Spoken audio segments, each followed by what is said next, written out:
Hello, class. In today's lesson, we're going to use arrays to help us multiply by 2. Remember, arrays are a way to solve a multiplication problem or a repeated addition problem by drawing a picture. 2 times 4 also stands for 2 rows of 4. So I have 2 rows and I put 4 on each. I like to draw my arrays like I'm stringing beads to make a necklace. Drawing those 2 rows helps me keep things nice and neat. And when our picture's nice and neat, it's easier to count the total out quickly. So here's 2 rows of 4. To find our product or answer, we simply count all the circles or all the beads we put on the string. So let's count it together.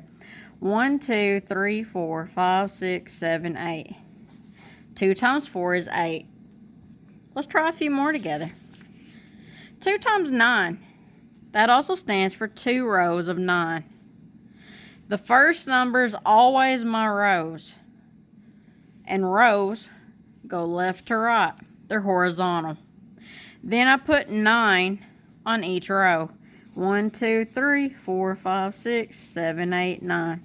1, 2, 3, 4, 5, 6, 7, 8, 9. To find the product, we count how many total circles in our array. 1, 2, 3, 4, 5, 6, 7, 8, 9, 10, 11, 12, 13, 14, 15, 16, 17, 18. You've also might notice that I drew groups of 3. If you're pretty handy at skip counting, you can break this up and count it in chunks. 3, 6, 9, 12, 15, 18. I can also use doubles when I'm multiplying by 2 because this is 9 plus 9. 9 on this row, 9 on this row. And I know that 9 plus 9 is 18. So there's lots of different ways and strategies we can use to multiply by 2. Let's try a few more. Here's 2 times 7. Go ahead and get a piece of paper and something to write with and try out 2 times 7. When you're ready, press play and join me to check your answer. Alright, let's check our answers together. 2 times 7 is 2 rows of 7. Remember, rows go left to right. There's my 2 rows.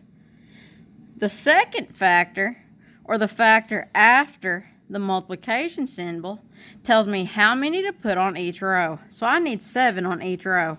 1, 2, 3, 4, 5, 6, 7. 1, 2, 3, 4, 5, 6, 7. To find our product, we count the total number of circles. 1, 2, 3, 4, 5, 6, 7, 8, 9, 10, 11, 12, 13, 14. 2 times 7 is 14. Remember though, with 2's, I can use doubles. Since this is 7 and 7, I can add. I know 7 plus 7 is 14. Either way, an array or doubles helps me find the answer to any 2's multiplication problem. Again, get a piece of paper and try out 2 times 3. When you're ready to check your work with me, press play. I'll be waiting. Alright, let's check our work together. 2 times 3 is 2 rows of 3. Remember, rows go left or right. The factor after the multiplication problem tells me how many to put on each row. So I need 3 on each row. To find the product, I count the total number of circles I put on the array. Let's count. 1, 2, 3, 4, 5, 6. Also, just with 2's facts, we can use doubles. I also know 3 plus 3 equals 6. Either way, I know 2 plus 3 equals 6. Hang in there. We got one more. 2 times 10. How would we draw an array for this? How many rows do we need? You're right. We need 2 rows of 10. The first factor tells me how many rows. There's my 2 rows. And how many do I put on each row? You're right. I need 10 on each row. 1, 2, 3, 4, 5. 1, 2, 3, 4, 5.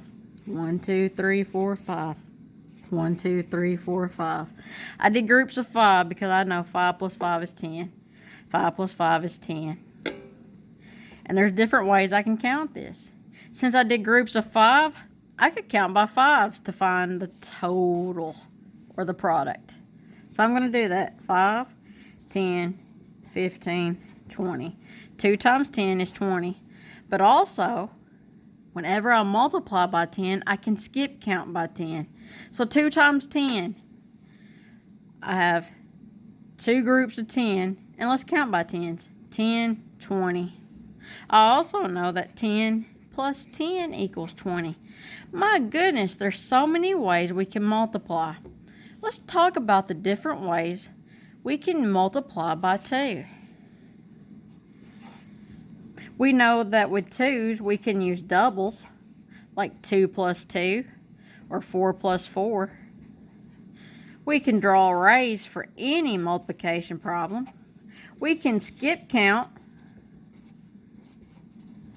by 2's, or if we have a group of 10, we can skip count by 10's. And at some point, the best one of all, if you practice enough, you'll just be able to recall it. That means you'll have it memorized. And if I ask for 2 times 9, you'll automatically know it's 18. Here's where we want to get. We want to get to the recall stage. And how do we get to where we're fast and fluent? Lots and lots of practice. So, keep practicing those facts, and let's get fluent. Goodbye and good luck.